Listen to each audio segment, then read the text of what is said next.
Sudan में कत्ल आम शुरू हो चुका है, हजारों लोग मारे जा चुके हैं। मगर सवाल ये है, ये जंग आखिर शुरू क्यों हुई?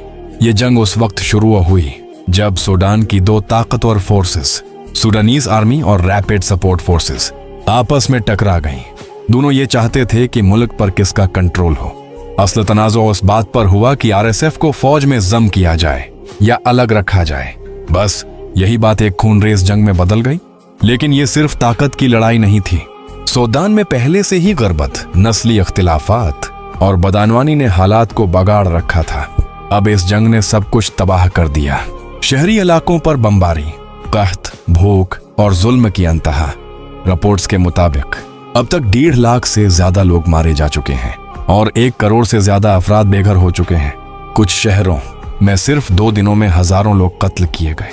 ये सिर्फ एक फौजी जंग नहीं, ये इंसानियत पर हमला है। सूडान चीख रहा है मगर दुनिया खामोश है।